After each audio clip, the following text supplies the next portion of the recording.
Hello, and welcome back to Call of Saregnar. I apologize for the sound issues in the last video, but I learned, actually, that even if you change it here, the opening parts seem to always have the same volume, so I don't think I could have done it any better than I did then, so I figured might as well keep it. But now that we're past that, this will be a lot more doable with the ability to adjust these settings. So, we're looking for a cheat, essentially. Someone who cheated us in cards or whatever the game was. What was it? I forgot the name. It was only mentioned once. But we were cheated and stolen from, so we need to figure out where this gambler went. So let's do that. And the first thing I'm going to do is rest. So let's go ahead and go to the camp menu and rest for a little while. So let's see what this looks like. So it shows us our own health. And then it shows us the clock, and I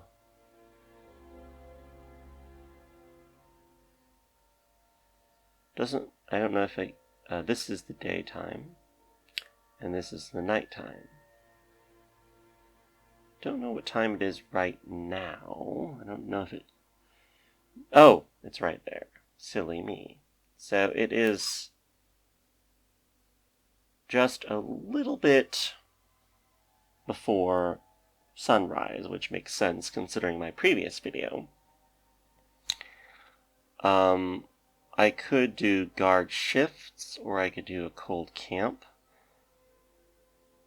And the difference, of course, being that a cold camp means that you don't, not only do you not have fire, but you're just sleeping, and that's it. Don't know if you can get sick from that, maybe. It could be interesting if you do. Guard shifts are probably much more sensible in the wild, but I'm camping here in the middle of town, which is probably not looked favorably on, but let's see what happens. Let's just find out. And we'll not camp until heal, but we'll just, camp. Let's see if this works. Oh, okay, yes it does. Okay. And then camp until dawn. It'll probably just automatically go, like, right there. So let's just use this option.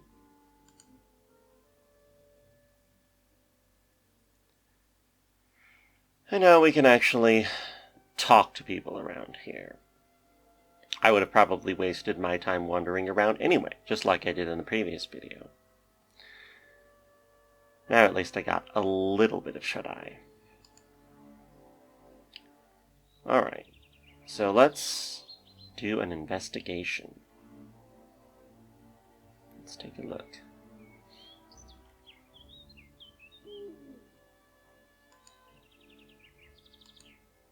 No, it doesn't look like the sign works, but let's try the door. A small sign was affixed to the door. Sorry, closed for illness. Will open again soon. Fannin. Well, there's nothing we can do about it. No one's shrugged. Let's leave. Alright. There's like a little dot in the middle of the screen for me to click on things, so I guess that's a lot better than what I was doing before. Alright, let's go to this house. The air smelled of freshly baked pastry. Hiwan's knocking was answered by a shushing voice within, and he threw a questioning look at Sam. A few seconds later, a rather attractive, red-haired lady in her 40s opened the door. Welcome, I haven't seen you around here before. Care to try one of my tarts? I'm Nisa, been baking all morning. Well, began Huan, but he was quickly cut off when Nisa shoved a buttered pastry into his mouth. So delicious, isn't it? She asked. Then she started pulling at Hewen's sleeve, dragging him inside. Come on, don't be shy. Come in, I don't bite. The door closed right into Sam's bewildered face. Time passed, and just as Sam was starting to worry for his friend, the door swooshed open. A blushing Huan walked out, followed by a rather cheerful Nisa who stopped at the doorstep. See you again soon, Huan. I'll have more if you ever stop by again, she said, then winked at Sam and closed the door. Sam's mask of worry slowly faded and turned into a big grin. So, he began. Oh, drop it, Sam. Just let's go. Well, that certainly wasn't anything special. More houses, more speaking. Hewan knocked and waited. When it was obvious no one was going to open the door, Hewan said, let's not waste any more time here, let's leave. Okay. Not doing too well so far in our investigation in this little town. An elderly man opened the door. I'm sorry. I have something urgent to attend to, but let me give you a little advice, he said. Avoid my neighbor. She's crazy. Having said that, the man bid them goodbye and closed the door. Yeah, there's a missing article here between that and man. Having said that, man, the man would probably be the appropriate way to fix that sentence, but there you go. But nothing. What's this? Probably not important. Can't click on it. Based on the color of the small reticle in the middle of the screen. The air tingled. Hewan halted as he approached the little moss-covered house. I'm not sure we should be here. There is magic about this place, but I don't like how alien it feels. Sam wasn't about to argue, so by the time the door cracked open, he was already a dozen feet away. Don't leave, spoke a frail voice from within. It's a rare opportunity to meet a fellow Osmani these days. She paused, and Huan felt the tingling sensation again. She continued, even if the old ways seem to be lost on you, doesn't matter. Will you come inside? Huan was intrigued, but did not move. Of what old ways are you speaking of? He finally asked. Come, let us talk inside, the woman insisted, gesturing them to enter. She opened the door just wide enough to let the boys slip in, then she hurriedly closed it and secured it with a latch. Too many nosy people out there, you see, all wanting to know too much for their own good. It took a few moments for their eyes to adjust to the dim light of the house, so when the darkness subsided, they found themselves standing in a room stuffed with trinkets of all kinds. Weirdly shaped sticks and bones, stones of different colors and patterns, clay pots, and hanging herbs. A number of rushlights did little to illuminate the gloomy room. It was Hewan who spoke first. You mentioned the Osmani. I don't think I'm familiar with the term, he said.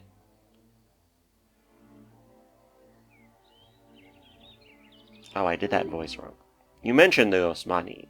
I don't think I'm familiar with the term, he said. The woman added some twigs to the almost dying fire and poked at the embers until a small flame burst into life. "Don't they teach Arnai and the Arndara anymore?" she asked. Huan replied, "They do," and wondered if this strange woman had the power to read minds. He knew the talent existed, but only few mages had it, which made the woman an object of fascination in Huan's eyes. "Doesn't matter." "Oh, that's the woman speaking. Doesn't matter. Osmani is an old word for those who practice magic." "Did you study at the university too?" Huan ventured, but the woman snorted, shaking her head in reply.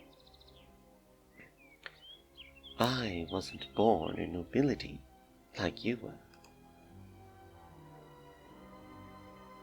"You seem to know a lot about me. You've been mind reading?" This time the woman laughed a rich laugh, to which the tiny flame in the fire pit whooshed to life. "No, although I admit that would be a nice gift to possess. I merely know who you are, Huan, Tiamat, son of Renita. And you," she turned at Sam. She started reaching for his chin, but suddenly retracted her hand as if she got burned. "You need to go. Both of you." She spoke, her words devoid of any warmth. She hurried to unlatch the door, but gave Sam a wide berth on her way there. "Out with you! Out with you!" she cried, and the boys flew outside, the door closing with a thud behind them. Okay, well that didn't turn up anything either. Let's keep going. As soon as Huan knocked, the heavy door swung open, and a man in his late 50s emerged from the house, his face radiating impatience. Whoa. Looks like this is an important character. "Well, it's about time. I was beginning to worry that you had lost your way. Sir Halligan is expecting results, and from what I've gathered, you still need to learn which side of the sword does the stabbing, and where's the rest of your group? And where is the rest of your group?" Excuse us, but you must have confused us with somebody else. We are just travelers, and we're hoping you could spare a moment to talk." Oh, that's a shame. I really thought you came for sparring lessons. Well, in that case, what do you want to know? Looks like a teacher of some kind.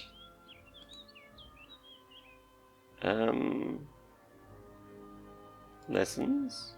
You mentioned sparring lessons. We might be interested to freshen some skills ourselves. As long as the other group I'm expecting don't show up, I can find the time for you. However, my services do not come for cheap, and you must understand. For let's say 8 Ocean, I can teach your friend there how to handle the sword better. I can even show you a few tricks with the staff. What do you say? As intriguing as your offer sounds, how about you tell us who you are, and why we should spend that much coin on training with you? Fair enough. Name is Hansander, although most call me Master Sander, so I am known to be a master in my art. I was once a captain in Lord Aryan's army, but now I spend my time tutoring those who want to learn this fine art of swordsmanship. That is remarkable. As I understand, Lord Aryan is the Duke of Quam. I hear the area is anything but peaceful up there. As you would come to expect of any border settlement. But more than that, in the last years of my captainship, things were only going for the worst, and I wasn't getting any younger. So I asked for an early retirement. But in exchange, I agreed to train the king's men when I was asked to. Sounds like you made a fair deal. Works for me. I keep myself in shape and my old bones away from Quam's Keep's drafty walls. Also, I get to sleep. Or I get to spar. Spar with my lord's son, and sometimes even Prince Nicholas himself invites me for a match. So, are you interested? No. I am sorry, but we need to pass on the offer. Maybe another time. As you wish. You know where to find me. Well, goodbye. We'll be on our way. Okay. So, I don't think I've explored all the houses yet. So let's do this one. An old lady tottered toward them, carefully supporting herself on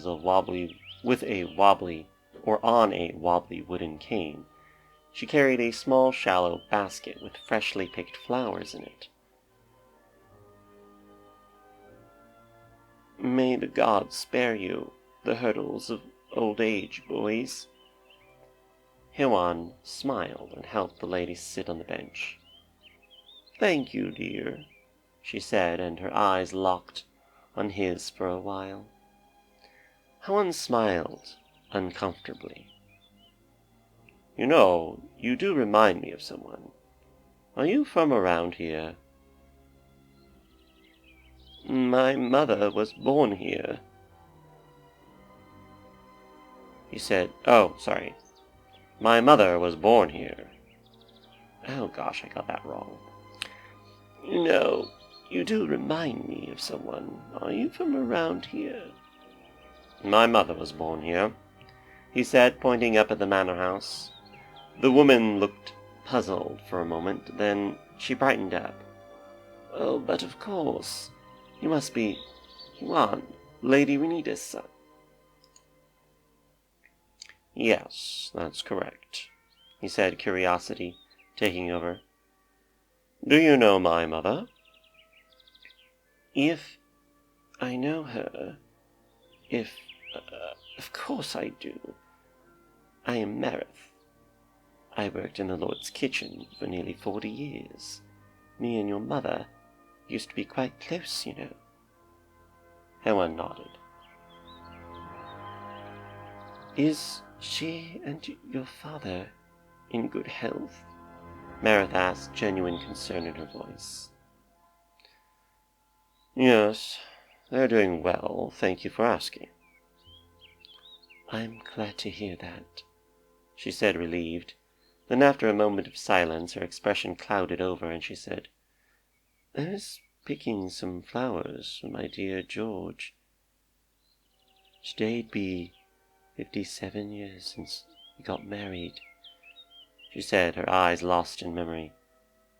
Sadly, last winter, the herder took him away.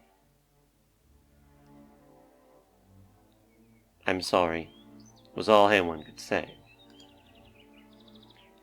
There was another moment of silence, but her features brightened up again as she looked up at the boys. Are you youngsters by any chance going down to the temple? We might stop there, Huan said. We'll soon be heading to Avonmore anyway. Oh, that's wonderful. Would you, by any chance, mind doing me a little favor? Oh, of course.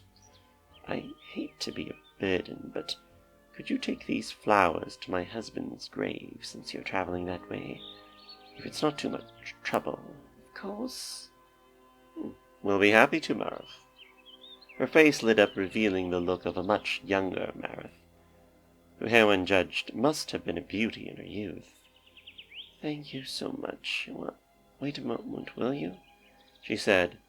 Then, with difficulty, she rose and added, Let me get you something for your trouble. Hewan started. Oh, there's no need. But Marith was already crossed the threshold and entered her home. She emerged in a few minutes, carrying 2 small packs for the road, 1 for each, and she pressed a pouch of herbs into Hewan's hands. Just a bit of honey bread and nuts for the road, and some herbs for tea when camping out in the night chill. She gave the parcels to the boys. Oh, you needn't have. It's no trouble at all, Hewan said, but Marith dismissed him with a wave. You two be traveling the roads. All manner of low folk prey on the travelers these days. They thanked Marith for the supplies, and promised they'd be careful, and they'd bring this flowers to her husband's graves on their way south. Again, thank you, she said, and may Terathan watch over you.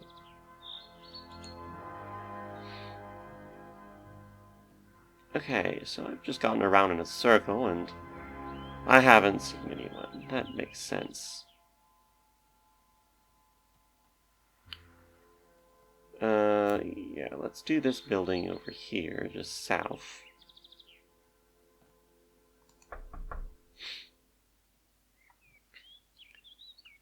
They knocked and waited. Out of the little house came a heavy-set man, his receding hair betraying his age. He leaned against the doorframe and looked at them impatiently.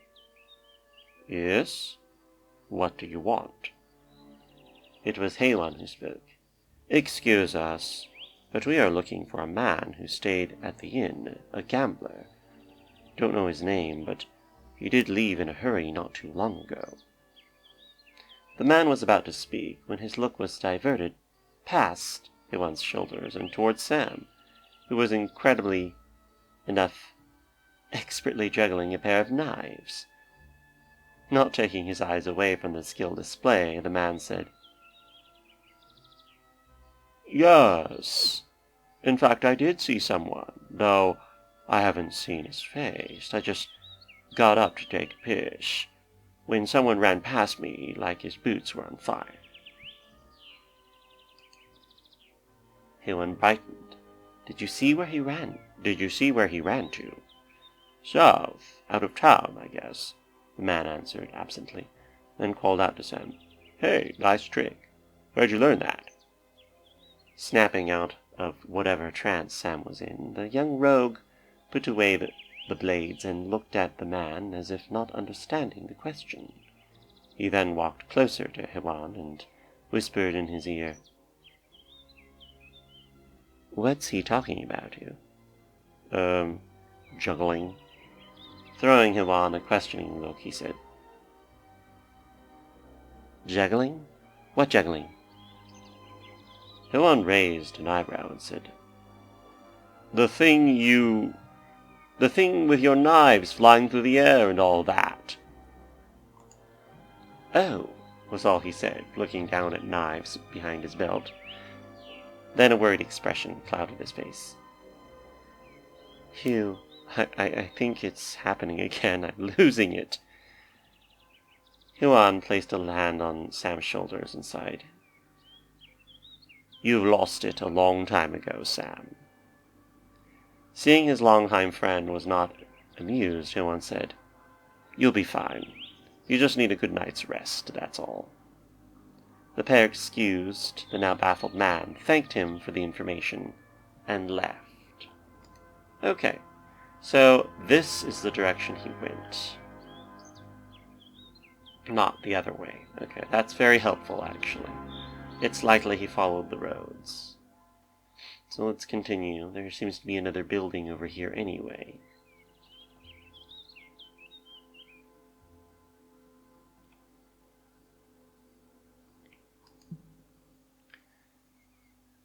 The house seemed abandoned. Should we have a look? Maybe the previous owners left something of value inside. Yeah, let's take a look.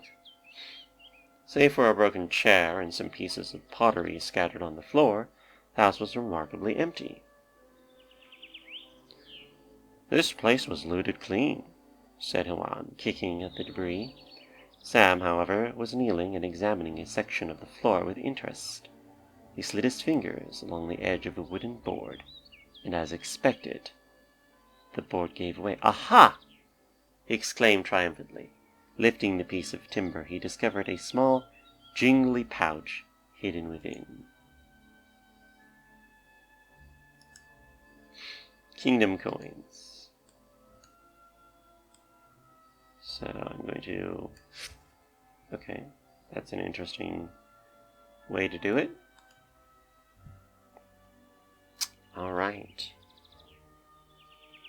So,